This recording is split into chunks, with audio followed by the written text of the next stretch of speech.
Quem dera eu pudesse ficar assim e não acordar com dor nas costas no dia seguinte.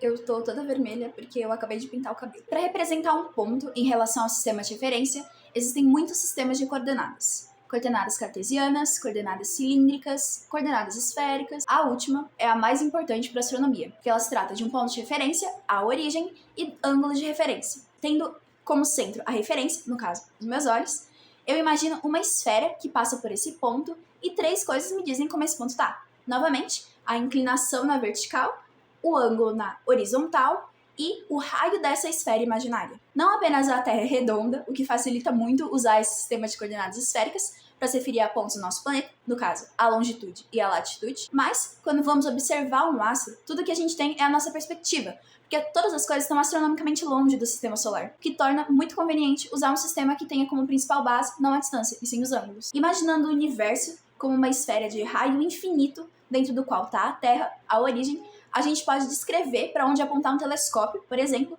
em qualquer direção do universo, de maneira prática. Oi, meu nome é Ana, esse é o Astros e Gatos, e o vídeo de hoje é sobre coordenadas celestes. Astros e gatos! Como eu disse, os sistemas de coordenadas na astronomia são, na maioria das vezes, sistemas esféricos. Mas como eu faço exatamente operações no sistema esférico? Num cartesiano, por exemplo, a gente pode usar vetores e triângulos de referência. O análogo para coordenadas esféricas, principalmente na astronomia, onde o raio da esfera não importa, já que nem eu falei, esse raio é considerado infinito, a gente pode usar os triângulos esféricos. Imagina que você tem uma melancia. Se você faz um corte nela e esse corte passa pelo centro, você tem um círculo máximo. Marcando 3 pontos nessa melancia, se você une eles em 3 círculos máximos, você tem um triângulo especial chamado de triângulo esférico. Só por essa definição, a gente já pode perceber algumas características do triângulo esférico, que nem, por exemplo, que ele é 3D, que os seus ângulos podem somar mais do que 180 graus, e uma característica fundamental é que seus lados representam ângulos, porque cada lado é um setor daquele círculo máximo. Então, cada lado representa uma fração desse círculo máximo, portanto, um ângulo. A primeira propriedade importante é o equivalente 3D à lei dos senos, onde o seno de um lado, dividido pelo seno do ângulo oposto, é constante. Lembrando que seno de um lado só faz sentido porque cada lado é, na verdade, um ângulo. A segunda, e no geral a mais usada, é o equivalente da lei dos cossenos, onde o cosseno do lado é o produto do cosseno dos outros dois, somado com o produto do seno vezes o cosseno do lado oposto. O sistema mais simples e mais intuitivo é o horizontal. Ele depende do lugar, do horário e do dia do ano. Ele tem 2 eixos, a altura, ou seja, o ângulo que a estrela faz com o horizonte, e o azimute, que é o ângulo que ela faz com o eixo norte, na direção norte, leste e sul. Se você traçar uma reta normal à superfície, ou seja, fazendo 90 graus com a superfície, o ponto que ela encontra a esfera celeste é o zênite, ou seja, o zênite é algo como o ponto exatamente acima da sua cabeça. A distância zenital é a distância angular entre o zênite e o astro, tal que a altura e a distância zenital somam 90 graus. O sistema mais usado e mais comum é o equatorial. Ele é mais usado justamente porque ele não depende da localização do planeta ou na hora, porque ele é fixo em relação às estrelas de referência. A projeção do equador geográfico na esfera celeste é o equador celeste. A projeção do polo norte geográfico, ou seja, o eixo de onde a Terra gira, é o polo norte celeste. Assim, a esfera celeste gira ao redor do eixo criado pelo polo sul celeste e o polo norte celeste. Existe ainda um ponto no equador celeste, que a gente chama de ponto vernal, ou ponto gama, ou ponto de Ayres, que serve de referência também. Assim, a declinação é a distância angular entre o astro e o equador celeste, e a ascensão reta é a distância angular entre essa projeção no equador celeste e o ponto gama, que é o ponto de referência. Outra medida que é importante saber é que a distância polar é a distância entre o astro e o polo norte celeste. E a distância polar, com a declinação, somam 90 graus. Durante o dia, nós vemos as estrelas caminhando no eixo de ascensão reta, porque, que nem eu falei, o planeta gira dentro da esfera celeste na mesma direção que a direção polo-polo. Existe um tipo de estrela chamada circumpolar.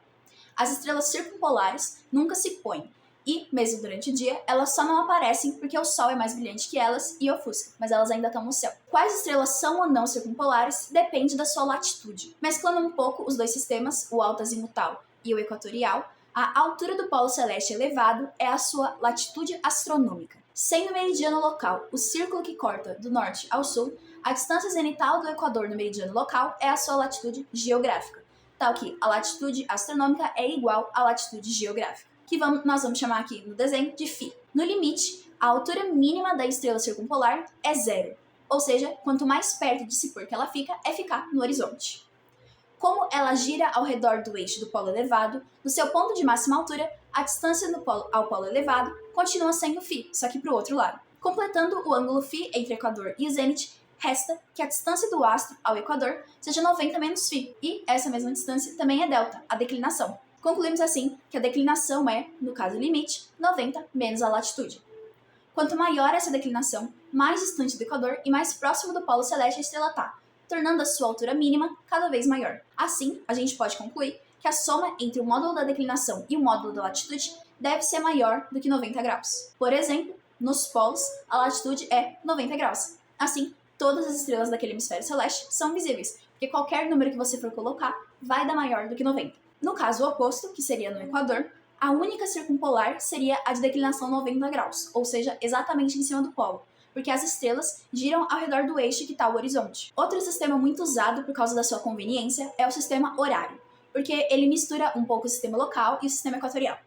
Ele mantém a ideia de declinação, ou seja, a distância angular do astro ao equador, e coloca a ideia do ângulo horário, que é a distância angular da estrela ao meridiano local. Tal que o ângulo horário é 0 quando a estrela está na maior altura, e 6 horas, porque geralmente esse sistema horário é dado em horas em vez de graus, tal que 360 graus é 24 horas, e o ângulo horário é 6 horas quando ela está se pondo, e menos 6 horas quando ela está nascendo. Chamamos de tempo sideral o ângulo horário do ponto vernal, que permite uma conversão bem rápida de um sistema para o outro, de modo que o ângulo horário de uma estrela é a soma do tempo sideral com a sua ascensão reta. Finalizando os sistemas principais, porque existem muitos sistemas utilizados de acordo com, que nem eu falei, a sua conveniência para a situação, um outro sistema bem conveniente é o sistema eclíptico. A eclíptica é o caminho do Sol ao longo do ano na esfera celeste. É dessa ideia, por exemplo, que vem os signos. Os signos são as constelações da esfera celeste pelas quais a eclíptica passa, portanto, pelas quais o Sol passa. O ponto vernal é o encontro entre o equador celeste e a eclíptica. Por isso, inclusive, que ele é a referência do sistema equatorial. A eclíptica tem uma inclinação de 23 graus e 27 minutos, ou seja, praticamente 23 graus e meio em relação ao equador. A latitude eclíptica é a distância angular entre o astro e a eclíptica, e a longitude eclíptica, que é a distância angular desse ponto de encontro até o ponto vernal. Percebam, por exemplo, igual ao ponto gama, que esse sistema tem pontos em comum, e de propósito, porque eles são todos intimamente ligados, muitas vezes sendo importantíssimo ter uma correlação intuitiva entre eles usando os triângulos esféricos. A primeira é entre o equatorial e o horário. A declinação é a mesma, é a distância angular entre a estrela e o equador celeste, e a gente usa a definição do tempo sideral para converter, tal que, lembrando, o ângulo horário é a soma da ascensão reta com o tempo sideral. É legal saber essa conversão, porque as estrelas se movem localmente sobre o meridiano do sistema horário. Entre o equatorial e o alto azimutal, fazemos um triângulo esférico entre o polo elevado, o zênite e o astro, que eu tinha um professor que chamava de Triângulo da Paz. A distância entre o zênite e o polo é 90 menos φ. Entre o polo e o astro é 90 menos a declinação. E a distância entre o astro e o zênite é 90 menos a altura. Já o ângulo do vértice do zênite é o azimute, porque é o ângulo entre o norte e o astro. Para incluir a ascensão reta nesse rolê, a gente pode combinar esse triângulo com o sistema horário e o tempo sideral local. Já entre o sistema equatorial e o eclíptico, a gente usa esses triângulos, onde epsilon é a inclinação da eclíptica. Nesse caso, você pode usar tanto a lei dos senos como a dos cossenos, dependendo das informações que você quer e as informações que você tem. Um dos exemplos de como usar triângulos esféricos é para encontrar a distância angular entre dois astros. A gente usa esse triângulo do desenho para encontrar a distância angular D em função das declinações e das ascensões retas. Fazendo uma lei dos cossenos, lembrando que cosseno de 90 menos x é seno de x e que seno de 90 menos x é cosseno de x, a gente pode aplicar isso e chegar que o cosseno da distância angular é dado por essa expressão. Uma coisa legal é que você pode fazer um análogo para encontrar a distância angular entre dois pontos na Terra, por exemplo, só trocando a declinação para a latitude e a ascensão reta para a longitude. Não tenha medo se você não entender esses sistemas a priori, porque realmente as ideias são meio complicadas, principalmente porque envolve coisas 3D e coordenadas esféricas, que não é uma coisa que a gente costuma ver muito no ensino médio, por exemplo. E é isso. Obrigada por assistir.